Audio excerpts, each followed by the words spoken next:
근데 경험적으로 4일 이상 넘어간 충수염은 주변에 그냥 단순 염증이 아니라 조직이 다 뭉그러져서 막 덩어리처럼 이렇게 남아있어가지고 장절제를 포함해서 대장의 일부와 소장의 일부를 자르고 새로 연결해 줘야 되는 훨씬 더 큰 수술을 해야 될 수가 있습니다. 충수돌기 절제술을 한 경우에는 그냥 충수 수술이라고 말할 수 있는데, 지금 방금 전에 말한 장 절제를 포함을 하게 되면 이거는 엄밀히 말하면 충수염 수술이라기보다는 충수염 합병증에 의한 장 절제술이 된다고 보시면 됩니다.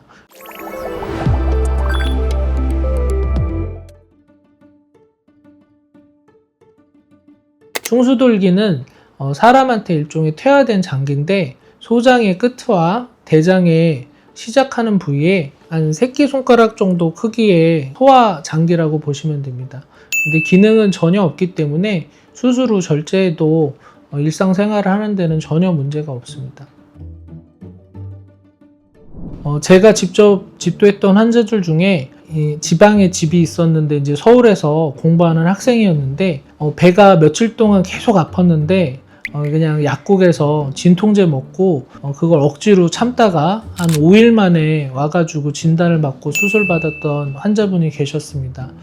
이런 젊은 분들은 진행 자체가 빠르기 때문에 보통 하루만 지나도 터질 수는 있다고 돼 있는데, 보통은 한 3일 이내에 진단을 받아서 수술한 경우에는 천공이 있더라도 이제 국소적인 복막염만 동반된 경우가 많기 때문에 아까 말한 그냥 배액관 삽입 후 그 복강내 세척을 잘 해주면 큰 합병증이 없는 경우가 많습니다. 근데 경험적으로 4일 이상 넘어간 충수염은 주변에 그냥 단순 염증이 아니라 조직이 다 뭉그러져서 막 덩어리처럼 이렇게 남아있어가지고 장절제를 포함해서 대장의 일부와 소장의 일부를 자르고 새로 연결해 줘야 되는 훨씬 더 큰 수술을 해야 될 수가 있습니다. 충수돌기 절제술을 한 경우에는 그냥 충수 수술이라고 말할 수 있는데, 지금 방금 전에 말한 장 절제를 포함을 하게 되면 이거는 엄밀히 말하면 충수염 수술이라기보다는 충수염 합병증에 의한 장 절제술이 된다고 보시면 됩니다.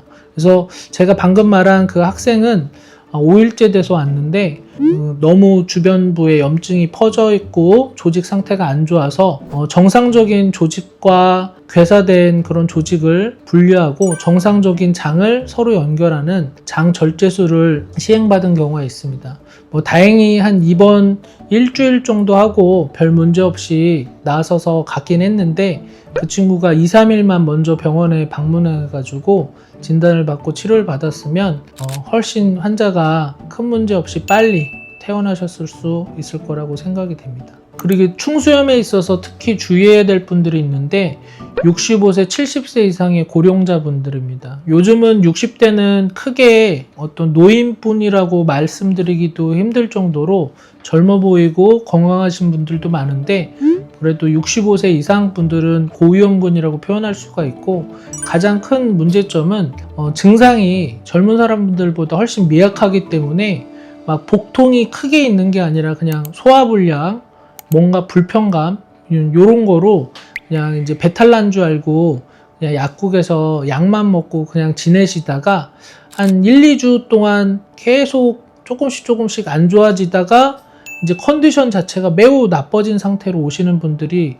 종종 있습니다. 요즘은 이제 병원이 주변에 너무 많기 때문에 요즘은 많이 줄었는데, 여전히 그냥 약국이나 이런 데 가가지고 본인이 약을 사서 드시다가 그렇게 늦게 오신 분들의 가장 큰 문제점은 증상이 약했기 때문에 본인이 충수염이라고는 별로 생각도 안 하시고 오신 상태에서 와서 복막염을 넘어서 가지고 장 일부가 괴사가 돼서 장 절제를 해야 될 정도로 큰 수술을 받아야 되는 경우가 있는 경우들이 많이 있습니다. 이제 본인이 어떤 증상을 느끼다고 그러면 요즘 주변에 병원이 많이 있으니까 가서 뭐 내과가 됐든 외과가 됐든 진료를 보시고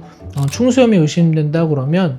외과 전문병원 가서 명확한 진단과 수술적 치료를 받으시는 게 좋을 것으로 사료됩니다.